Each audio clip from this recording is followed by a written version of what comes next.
trình Bạn Có Thực Tài xin kính chào quý vị. Xin chào ban giám khảo. Xin chào. Thưa quý vị các bạn, chúng ta lại gặp nhau trong khung giờ rất là quen thuộc 21h30 thứ hai hàng tuần trên kênh truyền hình HTV7 Đài Truyền hình Thành phố Hồ Chí Minh. Chương trình với sự đồng hành của nhãn hàng Sượt Club Infam. Hy vọng ngày hôm nay sẽ đem đến tất cả quý vị các bạn những thật nhiều niềm vui, thật nhiều nụ cười vào thứ hai đầu tuần. Và ngay bây giờ tôi sẽ gặp gỡ thành phần rất quen thuộc, đó là 50 giám khảo khó tính và 5 vị giám khảo chuyên môn. Chào đón Phương Thanh, danh hài Minh Nhí, người dẫn chương trình Cát Tường, đạo diễn Lê Hoàng, diễn viên điện ảnh đạo diễn Việt Trinh. Hôm nay tôi thấy ban giám khảo chuyên môn xuất hiện một người rất là đẹp. Chào Việt Trinh. Dạ em chào anh. Bữa nay em biết anh mặc áo vàng nên cũng mặc áo vàng chặt chém với anh. Thấy chưa gì chặt chém MC rồi đấy chưa. Bạn có cảm xúc thế nào khi lần đầu tiên ngồi ghế này? Tinh thần đang rất là hào hứng, rất là sẵn sàng và lăn xả vô chung với lại 4 vị ban giám khảo chính. Và đặc biệt là sẽ cùng với anh. Có nghĩa là em hứng là em nhảy vô em diễn luôn. Cái này hay à. Nhưng mà tôi xin nói 4 vị giám khảo này không có hòa đồng đâu, họ cãi nhau suốt luôn. Em sẽ kết phe với người nào mà em thích nhất trong đây. Em thích nhất ai trong đây? Dạ người chưa biết. Chưa Em biết. đừng có nói là anh Lê Hoàng nha. Anh Lê Hoàng là đây là đối thủ đó, đối thủ của tất cả mọi người luôn á. Em thích người đẹp. Thích người đẹp. Anh Rồi, đẹp. vậy là tôi rồi. Vậy là anh Lê Hoàng.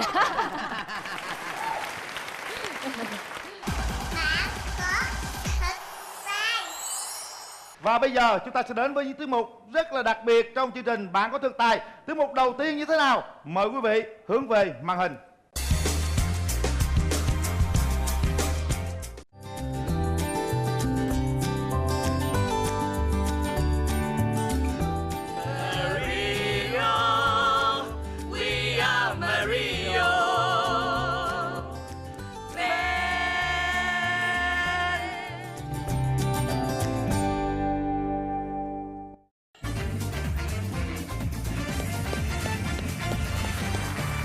Và lần đầu tiên thì cho em xin được gửi lời chào đến tất cả các vị ban giám khảo cùng toàn thể quý vị khán giả đang có mặt ở phim trường ngày hôm nay. Nhóm của em có tên là Mario và nhóm của em gồm có 4 thành viên, 3 guitar và 1 ca sĩ chính ạ.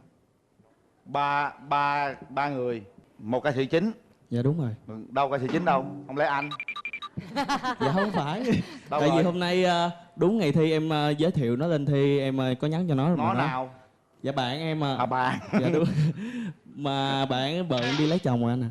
Trời đất ơi, ngày thi trọng đại thế này đi lấy chồng. Lấy chồng trọng đại hơn. Dạ đúng.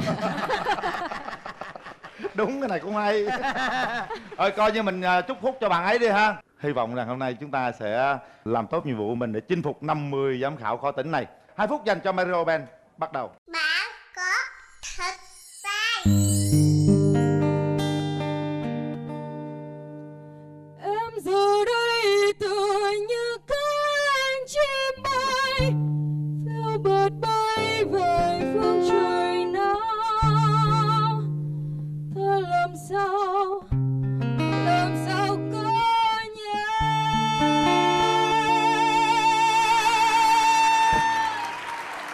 Em biết làm sao.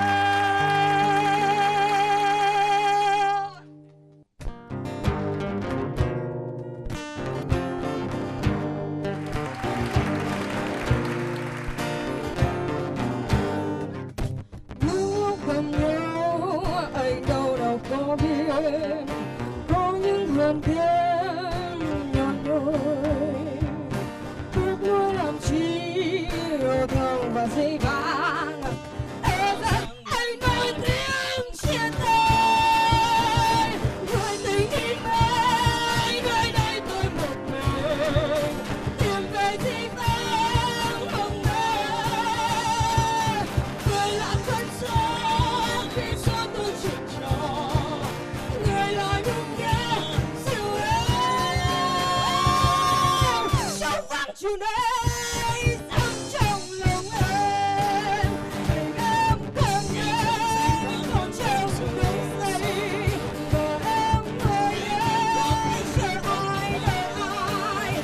Tình em cần em còn trong những giây và em ngồi đây chờ ai.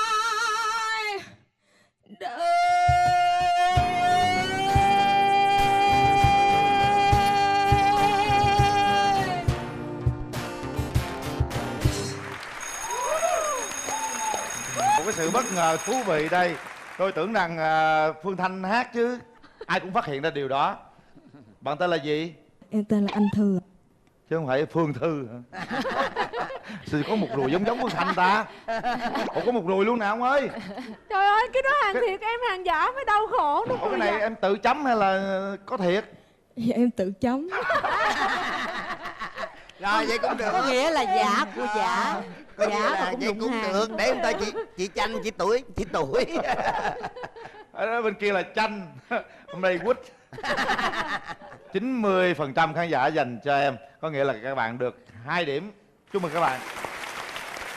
Hồi nãy bạn nam nói là bạn nữ đi lấy chồng. Có không? Dạ không, em thích Không tình. được nha, cái này Trừ là điểm, vụ trừ tôi điểm cái nha. tội nói đi lấy chồng. Nói cái gì á, đi đâu thì nói lấy chồng. Ta chưa lấy chồng, nói lấy chồng mất duyên ta. Dạ, chồng tương lai nó đứng cái bên anh. Ủa vậy hả? À. Rồi, chúc mừng hai bạn nha. Chúng ta sẽ nghe là nhận xét, chia sẻ từ ban giám khảo chuyên môn. Quý vị có biết không, Phương Thanh đó là được một cái là mỗi một lần nghe ai hát bài trống vắng trên sân khấu, Phương Thanh lại cực kỳ hạnh phúc, rất là mừng, rất là vui, và chỉ mong làm sao họ hát thật là hay, thật là máu lửa là Phương Thanh còn mừng hơn nữa. Đặc biệt là có thêm giọng khào rè nó cùng gằn nữa, coi như là Phương Thanh thấy được cái cảm xúc của Phương Thanh trong bạn này ngày xưa, cũng quần jean cũng giày to như vậy không anh Minh, rồi cũng bụi bụi như vậy, cũng áo jean khoác như vậy. Phương Thanh đã yên tâm về cái tiết mục của em ngày hôm nay khi hát bài trống vắng. Phương Thanh còn mừng hơn khi nữa là cái số điểm rất là cao mà quý khán giả đã dành cho bạn ấy. Nhưng mà thấy Phương Thanh đâu có nhõng nhẽo gì đâu, đâu có thể xúc Phương động Thanh khóc nhõng như nhẽo thế. hơn, bên nó khóc là bên này khóc. Phương Thanh chỉ chờ có một người ca sĩ nào đó, một thế hệ đàn em của mình hát được bài trống vắng của Phương Thanh là Phương Thanh xin trao lại cái định mệnh đó trở lại cho bạn, vì Phương Thanh hát trống vắng tới giờ chưa lấy chồng được quý vị. Cô Phương Thanh là cái người mà ca sĩ đầu tiên mà thậm chí tới bây giờ em thần tượng nhất. Dọn nhà ở chung với tôi, đừng ở chung với chồng. Minh Nhí cũng vậy. Minh Nhí là thích Phương Thanh từ lúc Phương Thanh chưa có ra hát riêng, nhưng mà mình thấy là cái cô bé này hát cái giọng hay quá. Hồi là cô Chanh á thì cũng như em bây giờ vậy đó, khi em cất cái giọng ở trong ra thì mọi người cứ thấy là trời, giọng hay quá. Em giờ đây tựa như cánh chim bay, phiêu bạt bay về phương trời nào. Tôi biết là không phải là cô Chanh rồi, tại cô Chanh ngồi đây rồi, Nhưng mà em thấy cái hình em trở nên hết hồn. chất giọng hay, em hát hay. Nhưng mà tôi nói thật, cái phần giống lại là cái phần dở. Cái phần mà cô ấy hát một mình ấy, cái phát lúc không bắt chiếc ấy mới là hay. Bởi vì khi mà giống nó có thể là em sẽ không còn thoải mái nữa, em sẽ bị ép cái gì đó của mình theo một cái hình tượng. Tất nhiên tôi không nói là Phương Thanh là dở, nhưng mà khi bạn ép như vậy bạn không còn tự nhiên nữa. Trong khi lúc đầu khi mà bạn hát mà lúc bạn chưa xuất hiện, ai cũng háo hốc cả mồm nó nhìn. Đấy, cái lúc đấy mới là lúc ghê. Cho nên là tất nhiên cái hôm nay thì bạn đi thi thì bạn muốn giống Phương Thanh vì những cái cảm xúc khác tôi không bàn. Nhưng về sau này thì bạn nên thoát ra khỏi cái bóng gọi là khổng lồ ấy. Và bạn hãy hát cái gì của bạn thì tôi nghĩ sẽ thành công chắc chắn đấy.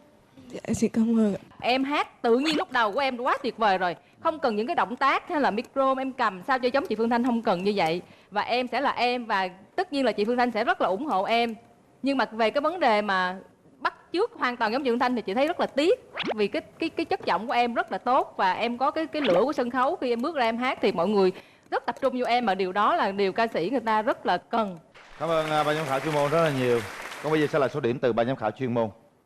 Cát Tường 9, Lê Hoàng 9, Minh Nhí 9,5, Phương Thanh 9,5 và Việt Trinh 9 điểm. Tổng số điểm dành cho đội các bạn là 48 điểm. Mario Ben.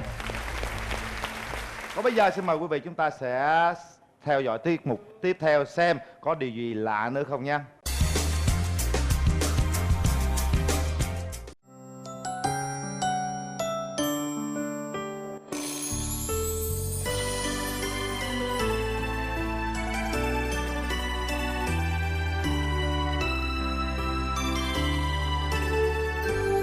Tân mẹ luôn ủng hộ con, chúc con thành công.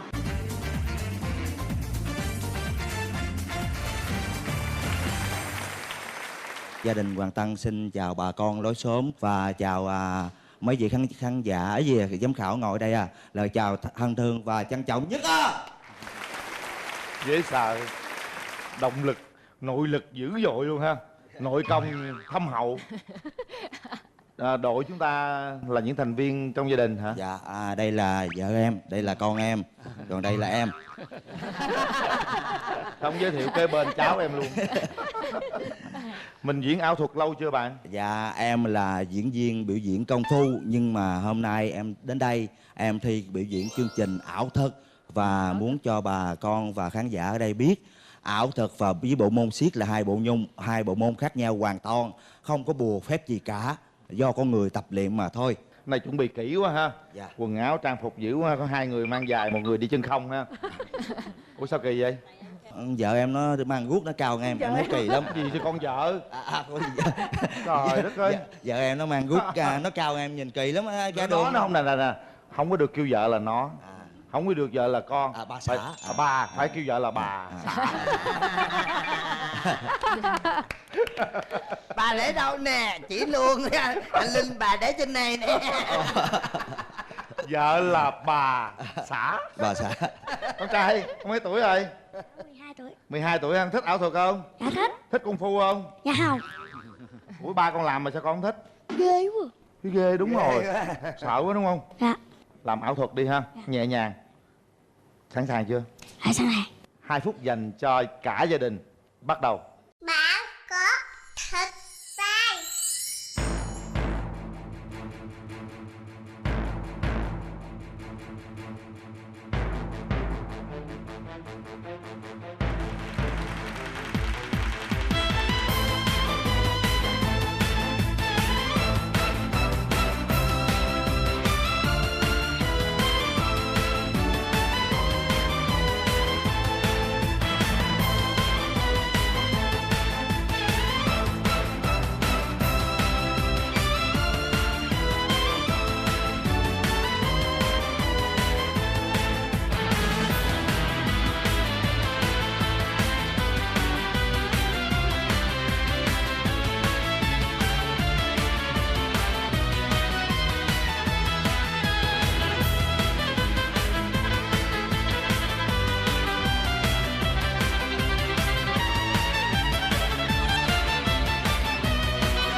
Hết rồi đó hả? Dạ, vì 2 phút em hỏi không có thể nào diễn nhiều được. Diễn nhiều trễ giờ rớt không được. Gì? Diễn nhiều rớt hay rớt? Em nuốt kiếm nhiều em nói chuyện bị đất. Cái thứ một nãy hay á, nhưng mà để cái giấy rồi rớt coi như có đổi cái áo khác. Có người nào bị tai nạn đổ xong rồi rớt luôn áo ra ngoài luôn á. Cái đó em đổ anh một cái bạch hồi anh không còn gì hết. Đổ quyền lên đi, hốt lên, đổ quyền lên đi. Ở đâu mình dí coi lạ lắm. Hỏi trời ơi, hỏi cả chậu á. Xin mời ban giám khảo chuyên môn chia sẻ. Chú Minh thích nhất là con, cái phong cách của con, cái tự tin của con, cái con dễ thương, con làm, con thể hiện rất là dễ thương. Con nhỏ mà cái phong thái của con nó chuyên nghiệp lắm. Mặt con diễn có hồn mà nó sang, nó y như là một người nghệ sĩ, coi như là biểu diễn thuần thục vậy đó. Con diễn còn cô thấy còn cuốn hút hơn ba con nữa, mặc dù ba con là cũng hay. Nhưng mà con diễn con nhỏ nhưng mà con diễn con toát lên một cái thần thái con rất là man. Cái kiểu của con nó lãng tử lắm, nó hay lắm con. Cô Cát Tường thực chất á, muốn khen ba con nhưng có mẹ con đứng không dám khen. Ra chuyển qua con vậy thôi, đơn giản vậy thôi con ha. Chứ con đừng nghe lời cô Cát Tường nha. Bây giờ thấy cổ nhìn ba con hơi nhiều á. Cảm ơn cô. Thật sự con rất đáng yêu. Mỗi lần người lớn nói gì con cứ dạ dạ và nét mặt con rất là đáng yêu. Phong thái của con diễn, cô cũng thích con hơn cả ba con đó, tôi nói thật. Chắc có thể là con cũng có đẹp trai hơn ba con thật. Nhưng mà cô không khen ba con đẹp trai bằng con, mà cô nghĩ ba con rất hạnh phúc vì người ta nói con đẹp hơn cha là nhà có phúc. Tôi chỉ tiếc rằng là thời gian ngắn quá, thành ra là 2 cái tiết mục tuy hay nhưng mà nó chưa đã. Giá như có thêm thời gian ấy thì tôi tin chắc là gia đình này sẽ làm được nhiều cái hấp dẫn hơn. Và bây giờ sẽ là số điểm từ ban giám khảo chuyên môn. Tổng số điểm của gia đình Hoàng Tân là 47,5. Chúc mừng. Bạn có thích sai.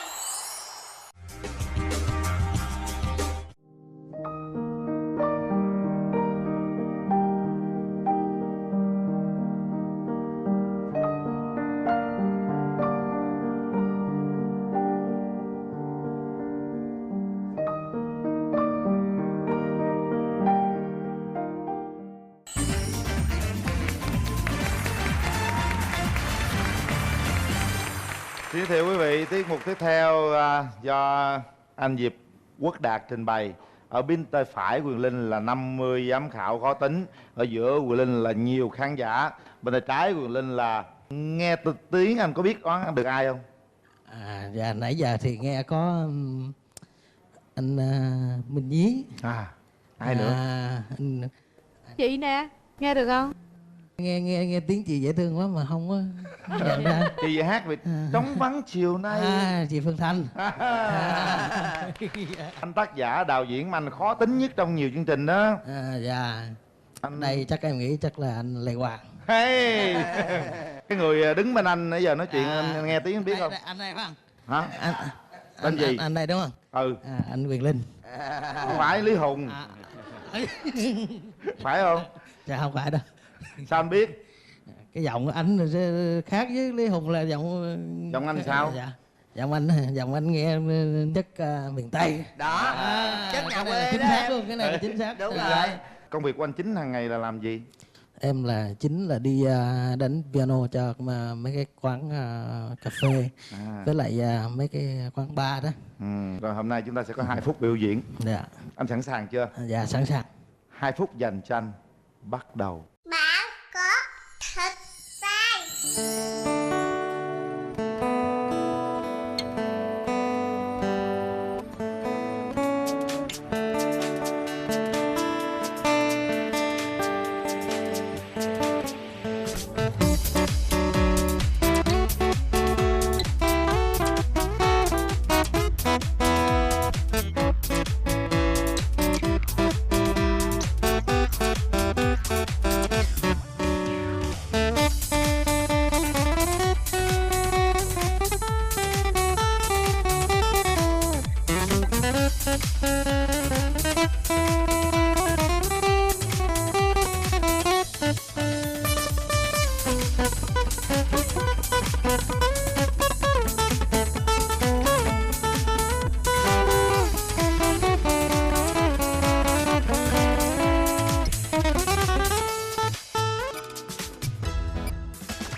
Phần đó dở đó.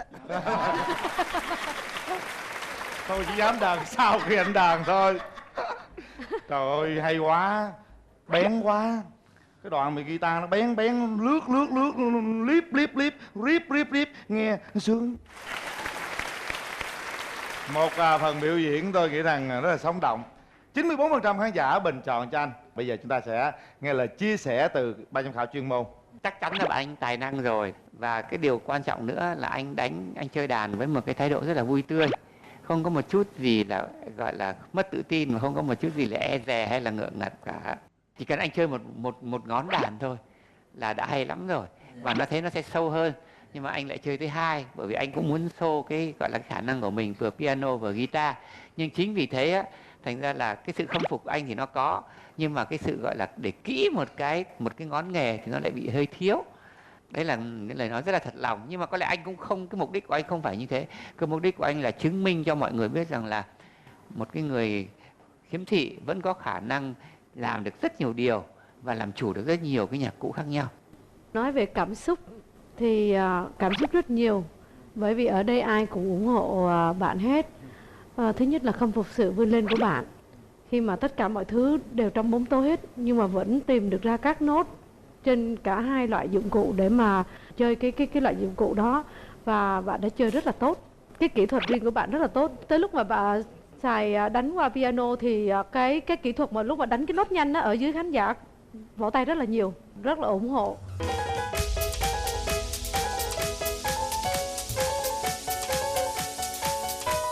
Thật sự lúc mà Quyền Linh đi ra với bạn là mình đã cảm thấy xúc động rồi. Cho nên khi mà bạn bước ra, mình thấy bạn có một cái phong thái rất là tự tin. Mặc dầu đi kế một anh chàng rất nổi tiếng và đẹp trai, nhưng mà mọi người chú ý tới bạn thôi, không để ý tới anh áo vàng kế bên. Thật sự đúng không các bạn? Đó, nhưng khi mà bạn đánh tới cái phần piano, bạn đánh chéo hai cái tay thì thật sự lúc đó là bị bạn chinh phục hoàn toàn.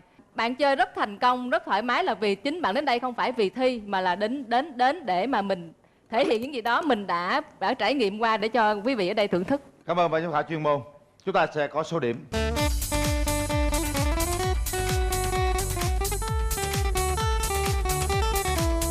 Cát Tường 9, Minh Nhĩ 9,5, Phương Thanh 9,5, Việt Trinh 10, đạo diễn Lê Hoàng 8,5. Tổng số điểm dành cho anh 48,5 điểm.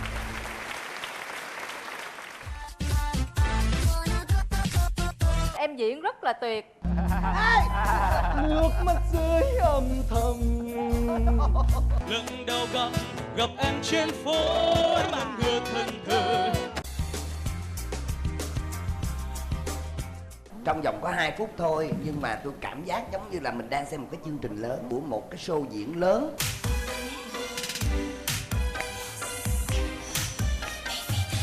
Em muốn tạo ra là nhiều dạng nhân vật khác nhau, nhưng mà trong này thì chị chả thấy ai là thi chất đàn ông cả, bởi vì là các bạn nam đều diễn những cái động tác rất là nữ. Bạn có thật sai.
Cảm ơn các bạn. Một lễ hội thử giày, một câu chuyện rất quen thuộc với tất cả chúng ta. Còn bây giờ sẽ là ý kiến từ ban giám khảo chuyên môn. Hay rồi, hoành tráng rồi. Lần này thì chị để ý từ đầu đến cuối cái nội dung của em nó rõ ràng, nó mạch lạc hơn lần trước. Những cái vai diễn nó cũng đậm nét hơn, nó chất hơn. Màu sắc vẫn rực rỡ như tuần vừa rồi. Nhảy thì rất là đều đặn, rất là chuyên nghiệp. Nó tóm lại là một cái tiết mục đẹp, công phu, giải trí, mang tính giải trí rất là cao. Trước khi ban giám khảo có góp ý nữa thì tôi xin có một cái điều chia sẻ này. Cái sàn này rất là trơn, rất là trơn. Bữa này các bạn đang mang giày cao gót rất là nhiều nên có những động tác rất là khó. Các bạn vừa phải điều chỉnh cái đôi giày của mình trên cái sàn trơn này, đó cũng là một điều rất là khó. Tôi thấy các bạn trở lại tôi rất là vui, nhưng tôi lại rất là hồi hộp. Không biết là các bạn có như cái tuần trước hay không? Tại vì tuần trước là các bạn quá xuất sắc trong lòng của tôi, nhưng mà sau khi các bạn thể hiện rồi thì thật sự thì tôi thấy tôi không thích bằng cái tuần trước, không thích bằng thôi, nhưng mà tôi vẫn thấy trong đó là các bạn rất là chỉnh chu. Trong 2 phút mà các bạn có một câu chuyện rồi thể hiện rõ ràng là hai bà cùng cha khác mẹ đó với cô Lọ Lem á, rồi bà dì ghẻ nè, dành nói chung là rõ ràng một cái câu chuyện luôn, rồi cuối cùng là hoàng tử cuối cùng là vẫn lấy được cái cô này. Thật sự ra chị thích em áo đen, em đóng vai mà giành giật đôi giày con của bà dì đúng không? Em cài bông đỏ đó, em diễn rất là tuyệt, em vừa nhảy mà em vừa diễn ra được cái nét dễ sợ lắm, không biết ngoài đời mới dễ sợ giống vậy không? Tụi em có một cái tinh thần đồng đội tuyệt vời. Bạn gì ghẻ là tên Tiến á, bạn Tiến trưởng nhóm. Chúc mừng các bạn, chúng ta số điểm từ ban giám khảo chuyên môn.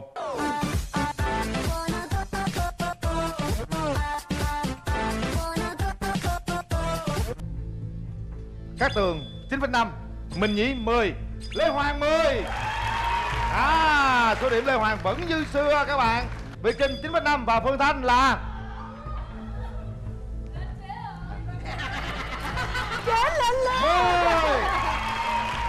số điểm rất cao, 50 điểm dành cho các bạn. Những chàng trai như cô gái đã làm nên một kỳ tích số 50 điểm đó, cũng là số điểm mà từ đầu tới giờ tôi thấy là cao nhất ha. Để xem những cái đội tiếp theo có số điểm cao như vậy không.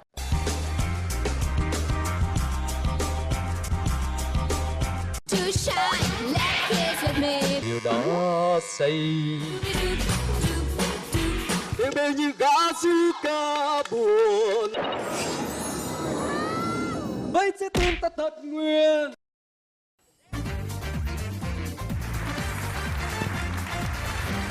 Lời đầu tiên cho cô Dũng xin chào 50 vị khán giả và 5 vị khách mời, 5 vị chuyên nghiệp và MC Quyền Linh.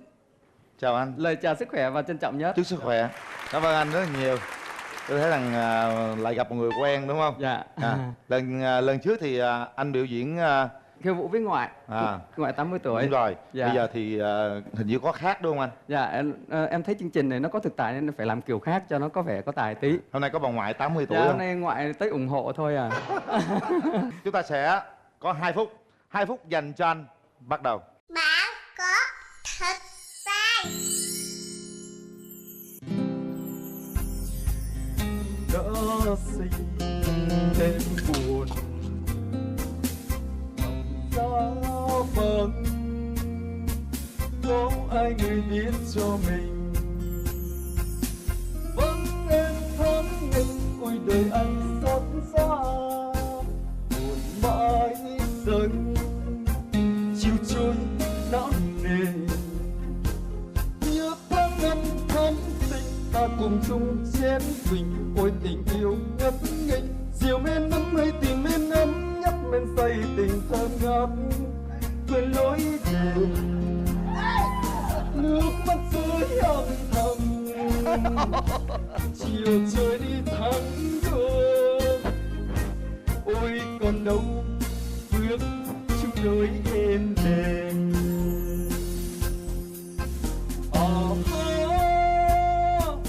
Nhịp tango não nề.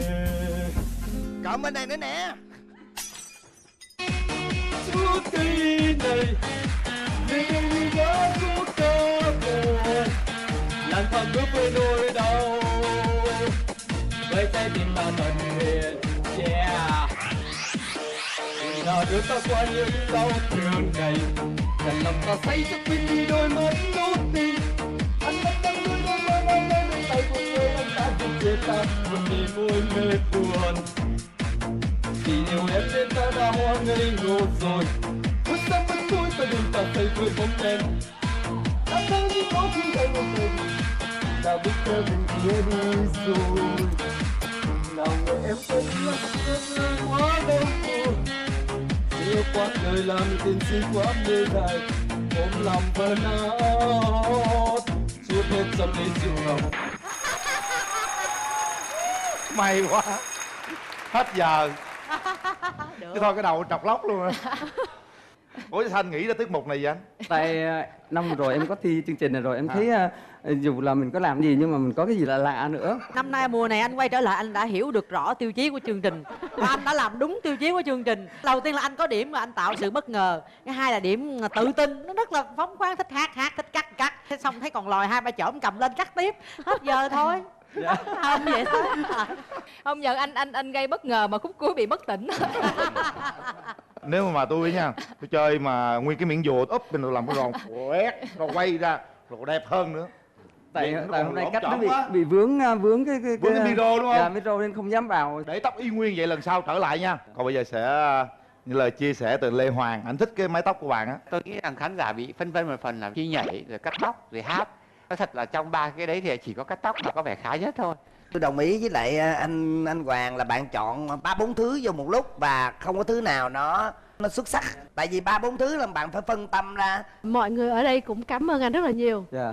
Bởi vì anh tới đây với một tâm thế không có đi thi. Anh nghĩ được một cái gì để tạo niềm vui cho mọi người. Dạ. Và thật sự là vui thật. Dạ, em cảm ơn. Lúc anh mới bước ra, mọi người cứ tưởng anh sẽ có một cái màn trình diễn nhảy rất là đẹp. Và kết hợp với một cái gì đó nó phụ thôi, nhưng cùng anh làm 3 trong 1. Thì 3 trong 1 rất là khó trong 2 phút. Em rất là ngưỡng mộ cái dũng cảm của anh. Chúng ta có số điểm từ ban giám khảo chuyên môn 40,5 điểm. Vũ Ngọc Dũng, chúc mừng anh.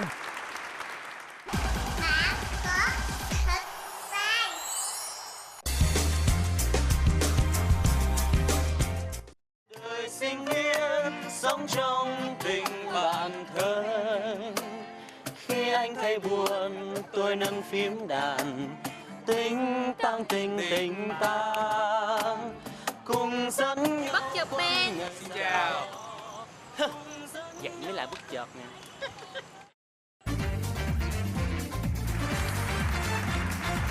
Trời ơi, đúng là bất chợt.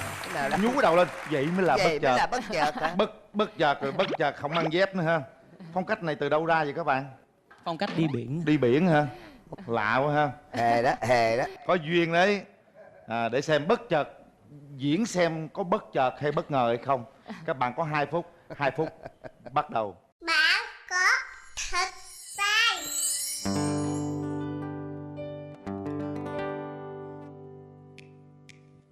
Do re mi do mi re mi fa mi re fa sol do re mi fa sol la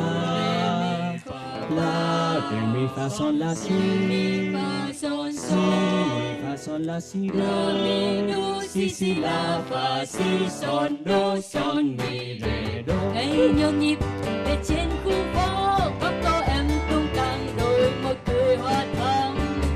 Mặt trời của miền nhiệt đới trên vai em buông chân cho anh mơ mộng. Lần đầu gặp em trên phố, anh ngẩn ngơ thân thờ nhìn người mùa mơ.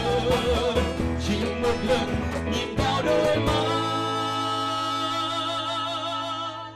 em đã cho anh quên đi tất cả. Anh muốn được cùng em về vùng biển vắng.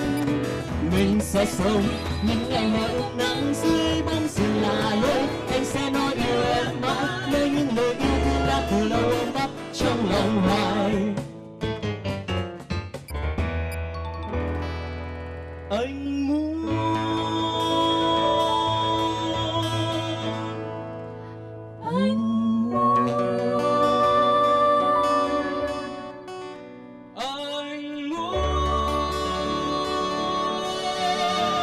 I love you baby, and if it's quite alright, I need you baby, someone to love me like I love you baby, trust in me when I say oh pretty baby, don't bring me down I pray, oh pretty baby, now that I found you stay and let me love you baby, let me love you.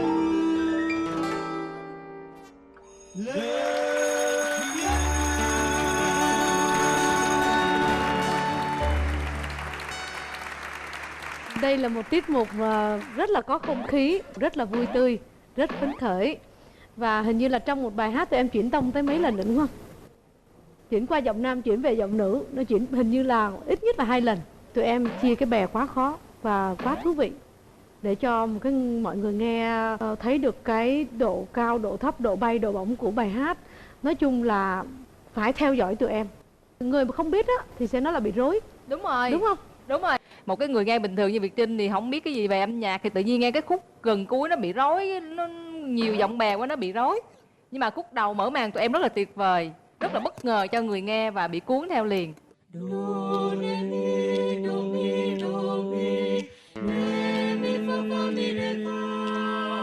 Cái đoạn đồ re mi á là đồ ok. Qua cái đoạn lời yêu thương á, khi tụi em chuyển tông á, tụi em chưa có mạnh dạn, cho nên một câu đầu vô là bị chinh. Có nghĩa là khi chuyển tông từ tông này qua tông khác lần nào cũng bị chinh hết.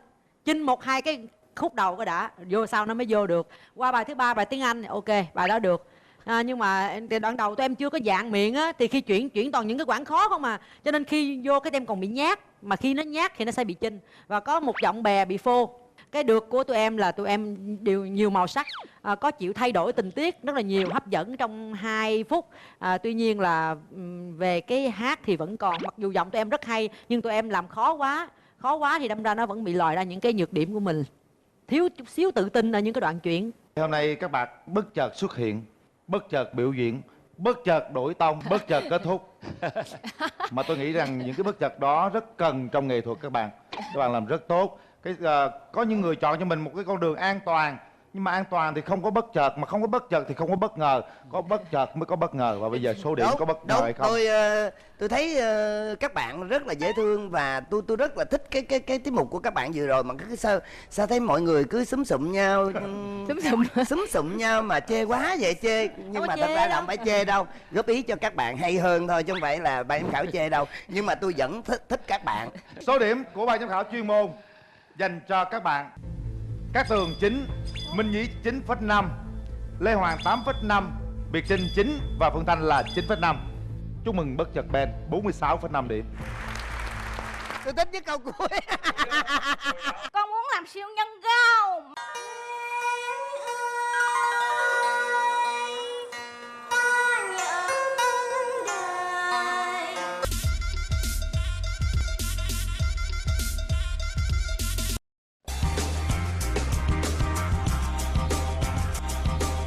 Mình tên là Hồ Thúy An, năm nay mình 34 tuổi, hiện mình là giáo viên dạy ngữ văn của trường trung học cơ sở Lê Quý Đôn ở Vĩnh Long. Mình có rất nhiều sở thích, thích đọc truyện, thích xem phim và đặc biệt là thích xem hài cũng như đem tiếng cười đến cho mọi người. Sẽ có một bất ngờ dành cho ban giám khảo, các bạn nhớ đón xem nha.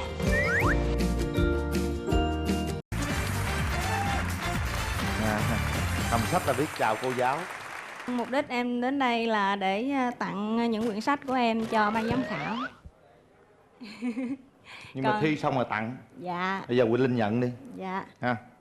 Cảm ơn cô Quỳnh Linh, biết rằng các vị giám khảo rất là thích sách mà là cái gì hết sức là quý giá. Rồi sẵn sàng. Dạ. 2 phút dành cho cô, bắt đầu. Bạn có thật Chào các cô chú, con tên là Hồ Thị Chiếu, năm nay con 6 tuổi. Con có một ước mơ rất là nhỏ nhắn và xinh xắn.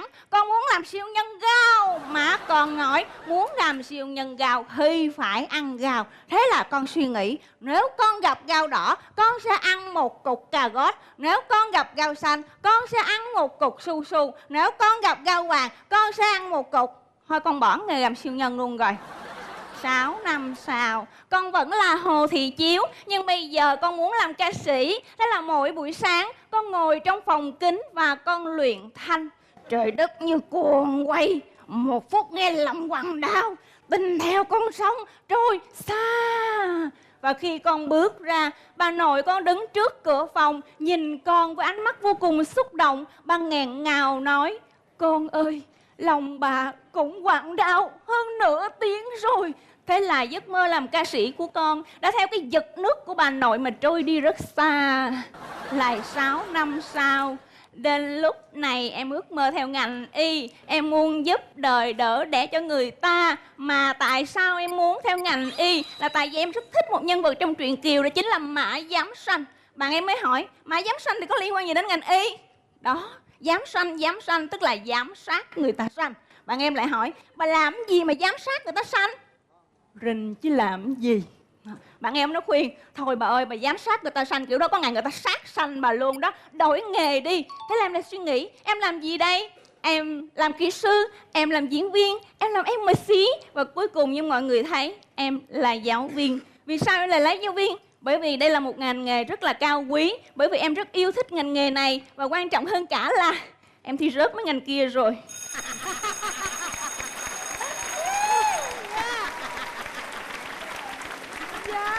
Cái câu cuối cùng quá dễ thương. Cô giáo Hồ Thúy Anh, cái câu cuối quan trọng lắm ha. Cho em nói trước, đồng hương với em, cho em nói trước. Thật sự khi mà vô đầu tiên cái mấy câu đầu là nghe cô giống như là nhận diễn tấu hài một mình thì tôi cũng có hơi nhột nhột một chút. Nhưng mà rõ ràng là trong vòng 2 phút là cô giáo đã làm rất là duyên dáng. Cô tự tin hồn nhiên từ trong vòng 3 thời kỳ, lúc nhỏ 6 năm sau và 6 năm sau nữa, và cuối cùng là hiện tại bây giờ. Đối với bản thân của Cát Tường, đây là một tiết mục rất là duyên dáng. Xin mời anh Minh Nhí.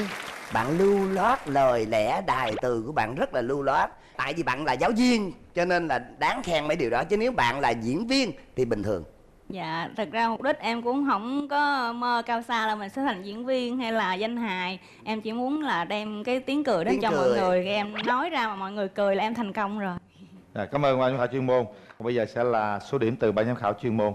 Mỗi buổi sáng con ngồi trong phòng kính và con luyện thanh. Trời đất như cuồng quay, một phút nghe lòng quặn đau, tình theo con sông trôi xa. Chúc mừng cô giáo.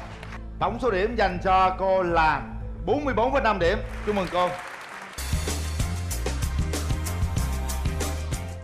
Mình tên là Lê Thị Thùy Trang, mình 14 tuổi, đến từ thành phố Hồ Chí Minh.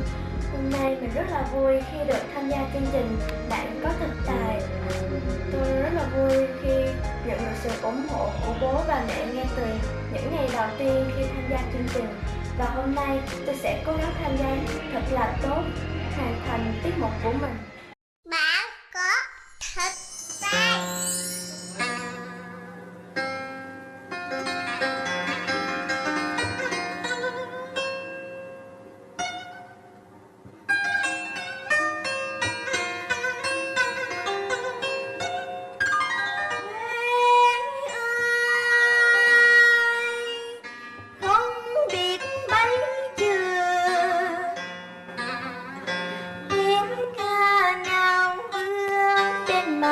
Thuyền có ai chờ ai qua trường tiền, không biết bây giờ nữ sinh mang ngon bài thơ để trai xưa Huế mộng mơ.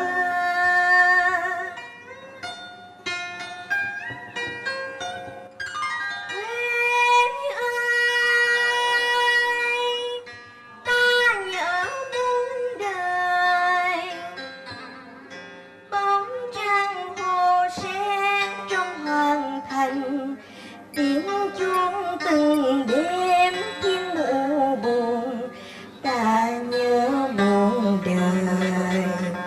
Người con gái Huế quá xinh, tóc mây ngang ngừng trữ tình.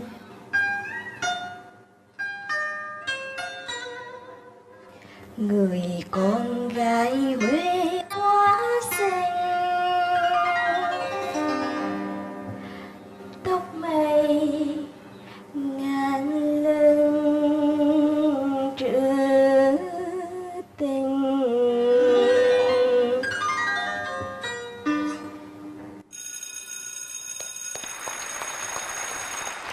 Bé Thùy Trang cứ ngồi đó nhá, rất là đẹp. Thùy Trang năm nay 14 tuổi. Một cái tiết mục chú Linh nghĩ rằng nó tinh khiết, nó đẹp như là những cái hoa sen đang ở trước mặt con vậy. Chú thích ngắm những cái hình tượng như thế này, rất là đẹp con ạ. Và bây giờ thì chúng ta sẽ nghe lời chia sẻ từ ban giám khảo chuyên môn. Cái tiết mục này á, phải thú thực là nó làm cho tôi rất là khó nghĩ. Bởi vì cái mà gọi là cái tạo hình của nó để làm tôi rất xúc động. Cái hình tượng em, thứ nhất là em một cô gái bé nhỏ, rồi thì ngồi đó, rồi sen đó, rồi đàn tranh đó đó. Bản thân cái tiết mục này nghĩa là chỉ cần ngồi nhìn đấy thôi đã thấy là rất là đẹp, và phải nói nó đã gây cảm xúc rồi. Tiếng đàn rất là hay, nhưng mà phải thực lòng là tôi lại cái cảm xúc của tôi nó lại bị đấu tranh ở cái chỗ là cái giọng hát của em. Cái giọng hát của em nói thật là nó hơi nó gọi là sao, nó hơi chông chênh. Giữa đờn và hát á, con đờn hay hơn hay là con hát hay hơn? Dạ con thấy con đờn hay hơn. Đúng, khi chú nghe con rải cái đàn tranh nó mượt mà dễ sợ luôn. Nhưng mà khi con hát á, không phải giọng con dở đâu, nhưng mà nó còn non á, con hiểu không? Cái tuổi của con còn non. Cô Việt Trinh thấy thế nào? Cô lại nghĩ con bị hồi hộp đúng không? Con hát, có thể con sẽ hát hơn được như vậy, nhưng mà có thể là con bị hồi hộp, căng thẳng chút xíu khi mà con xuất hiện ở nơi này. Với có ngón đàn của con là cô cảm thấy rất là tuyệt vời. Vì con có chất giọng nhưng mà cô cảm nhận là giống như con bị hơi hồi hộp, có đúng như vậy không? Chúc mừng con. Và bây giờ chúng ta sẽ có số điểm từ ban giám khảo chuyên môn. Số điểm bắt đầu. Lê Hoàng 9, Việt Trinh 9,5, Minh Nhí 9,5, Phương Thanh 9 và Cát Tường 9. Tổng số điểm từ ban giám khảo chuyên môn cùng khán giả là 48 điểm. Chúc mừng con. Chúng ta chỉ còn một tiết mục nữa thôi để xem tiết mục này có số điểm cao hay không và tiết mục này có ấn tượng với khán giả hay không. Chúng ta chờ xem. Khách ăn phở thì em ba vô làm, còn khách ăn hủ tiếu là bạn này ba vô làm. Phở hủ tiếu bán thì tới đây thi làm chi? Mình có cái niềm đam mê riêng của mình. Người ta muốn đi thi kệ người ta chứ. Các bạn có một cái ngoại hình đó nó hơi bị gọi là cản trở trong những cái động tác nhảy, do đó các bạn phải cho nó một nội dung hài hước. Cảm ơn hai con chim mập ú. 225 kg.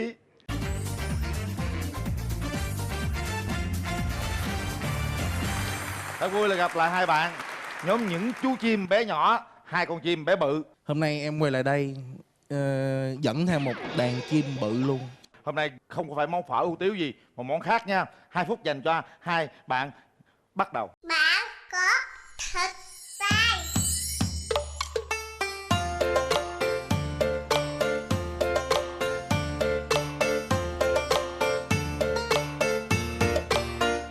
Bắc Kim Thang cả làng bây giờ cột qua kèo là kèo qua cột.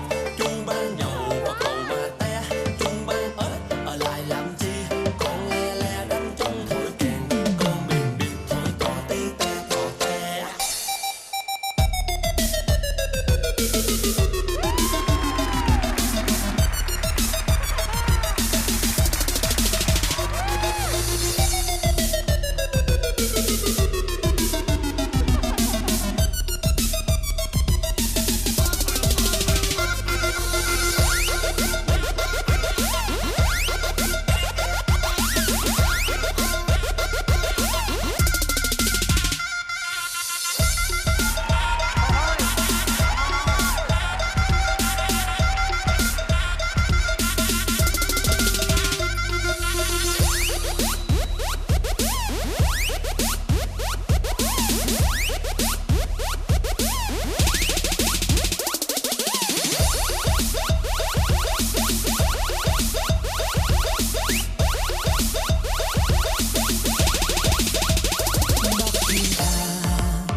Cái tiết mục này làm cho mình cảm thấy rất là thích, tại vì nó trở về với tuổi thơ mà các bạn diễn tuyệt vời quá, dễ thương quá, không còn cái lời nào tả hơn được nữa.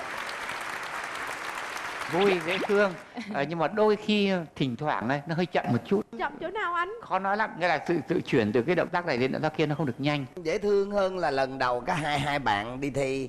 Cũng thích nhưng mà có điều là nó hơi rối á. Hôm nay cái bài dàn dựng của các bạn, Phương Thanh thấy là hơi bị hay đó. Tại vì các bạn dàn dựng những tiết mục những cái động tác nhanh, rồi động tác đánh chậm, rồi có hài hước.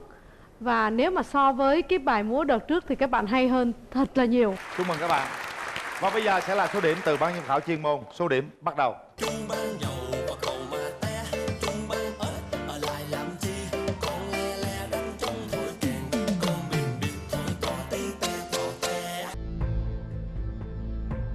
49 điểm dành cho nhóm những chú chim bé nhỏ.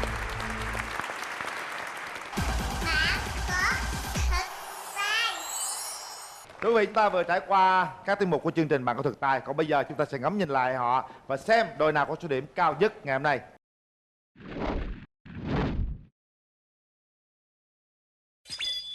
Mario Ben 48 điểm, Hoàng Tân 47,5, Diệp Quốc Đạt 48,5, Dance Team 50, Vũ Ngọc Dũng 40,5, Bất Chợt Ben 46,5, Hồ Thúy An 44,5, Lê Thị Thùy Trang 48 và nhóm nhảy là 49. Như vậy số điểm của nhóm nhảy Dance Team là 50. Chúc mừng các bạn. Chúc mừng các bạn nha. Như vậy các bạn đã chiến thắng tuần này. Nhưng mà chưa vô địch đâu. Chúng ta phải thi đấu một đội vô địch tuần vừa rồi để xem. Nếu chiến thắng các bạn có 10 triệu và cúp vô địch. Nếu như chưa chiến thắng thì các bạn vẫn có 5 triệu đồng. Mời trở lại vô địch tuần vừa rồi. Đó là bạn Trần Thanh Hà.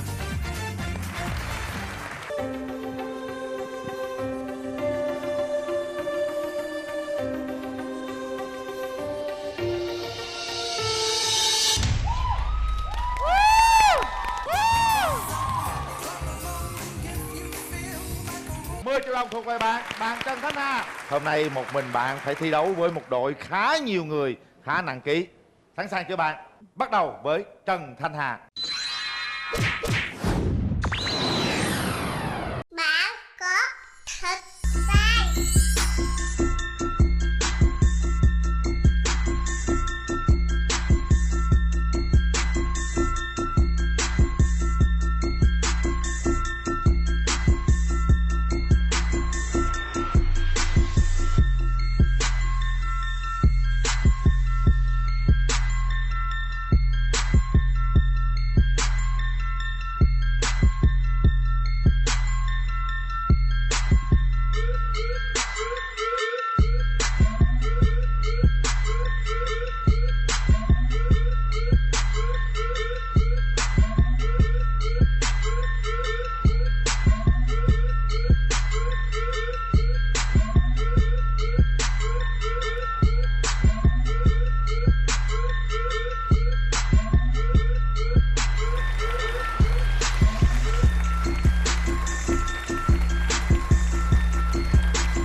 Ngưỡng mộ em với cái tài của em.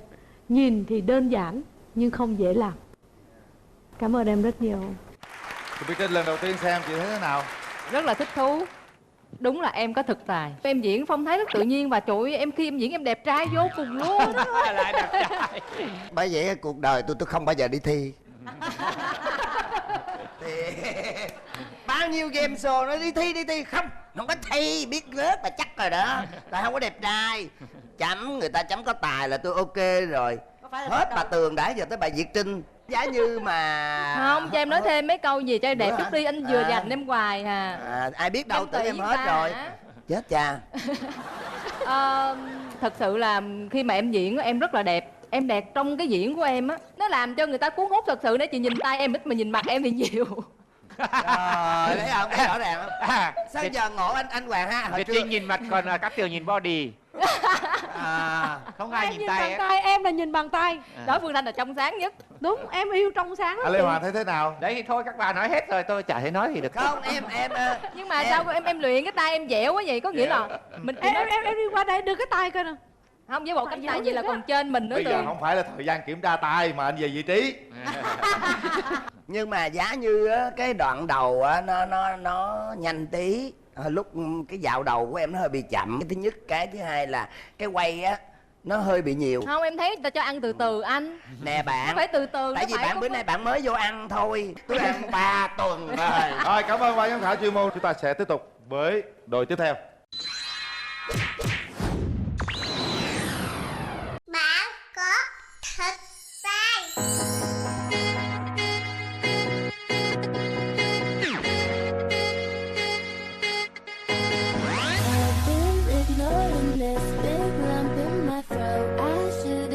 Crying, tears were for weaker days. I'm stronger now, so I say, but something's missing. Whatever it is, it feels like it's laughing at me through the glass of a two-sided mirror.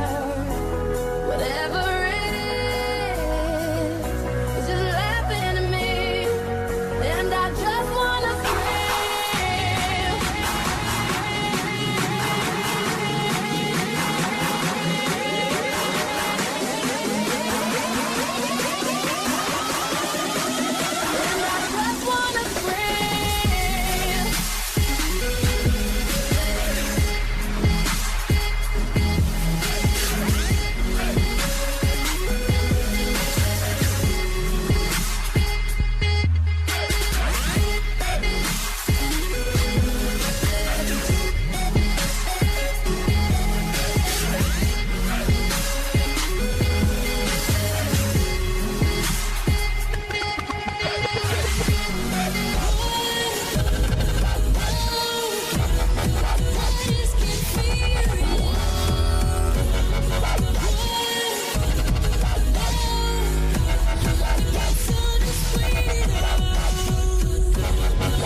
Tôi không biết là tôi hiểu có sai hay không ha. Bất đồng trong cuộc sống của bố mẹ sẽ ảnh hưởng đến đứa con, để đưa đứa con vào một cái nơi mà có những cái đen trắng nó lẫn lộn với nhau, và cuối cùng là đưa con mình đến bờ vực thẳm. Và khi bố mẹ đã hiểu ra rồi thì đã muộn. Thì tôi không biết là phải câu chuyện là như vậy hay không. Tôi thích các bạn ở chỗ là mỗi một bài múa của các bạn là các bạn có một cái câu chuyện. Thứ nhất là có câu chuyện, thứ hai là có động tác, và thứ ba là có diễn xuất. Đó là 3 điều rất là quan trọng. Chị Việt Trinh lần đầu tiên xem các bạn này, bạn cảm giác thế nào? Tiến đúng, thật sự hồi nãy bạn diễn, bạn nhập vai tới mức mà Việt Trinh cũng xúc động theo bạn. Cái ánh mắt của bạn lúc đó và nước mắt bạn rưng rưng ra. Bạn rất là diễn tốt và bạn có ý tưởng tốt, bạn tập cho các bạn trong nhóm mình tốt. Nhưng nếu không có các bạn hỗ trợ thì thật sự là nó không tuyệt vời như vậy đâu. Từ vì các bạn diễn của bạn ai diễn cũng rất là tuyệt vời. Đó, nhập tâm vô rất là tuyệt vời. Cái sự mà đều đặn của nhóm các bạn và cái sự nhập vai của các bạn, như anh Hoàng nói là có diễn xuất đó là vậy. Và bạn đóng vai đứa bé nó khác hoàn toàn với cái bà phù thủy kia. Cảm ơn ban giám khảo chuyên môn. Mời hai đội về vị trí. Đội nào sẽ vô địch tuần này? Cái này vô cùng khó thưa quý vị. Đầu tiên sẽ là số điểm dành cho bạn Trần Thanh Hà.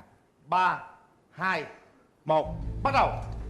Cát Tường 10, Minh Nhí 9, Lê Hoàng 9, Việt Trinh 10, Phương Thanh 9,5. Số điểm khá cao. Và bây giờ chúng ta sẽ biết ngay kết quả đội vô địch khi xuất hiện số điểm của nhóm nhảy. Số điểm bắt đầu.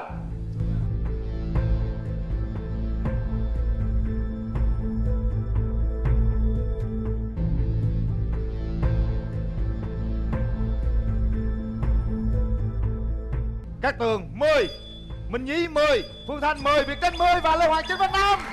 Chúc mừng các bạn. Chúc mừng các bạn. Có thể nói là những cái nỗ lực cố gắng của các bạn đã đem về số điểm rất cao ngày hôm nay. Tôi biết chắc chắn rằng những cái giọt nước mắt của các bạn ngày hôm nay sẽ tạo thêm nhiều động lực các bạn nữa. Đây, cúp vô địch và 10 triệu đồng thuộc về các bạn. Chúc mừng. Thưa quý vị và các bạn, những cái cảm xúc vui buồn lẫn lộn, những giọt nước mắt, những nụ cười, những niềm vui luôn luôn có trong chương trình Bạn Có Thực Tài. Hãy đến với tôi vào lúc 21h30 thứ hai tuần trên kênh HTV7 Đài Truyền Hình Thành phố Hồ Chí Minh. Cảm ơn nhãn hàng sữa Club Farm đã đồng hành với chương trình. Chương trình do Đài Truyền Hình Thành phố Hồ Chí Minh phối hợp cùng MCV. Bạn Có Thực Tài xin chào tạm biệt và hẹn gặp lại. Xin chào.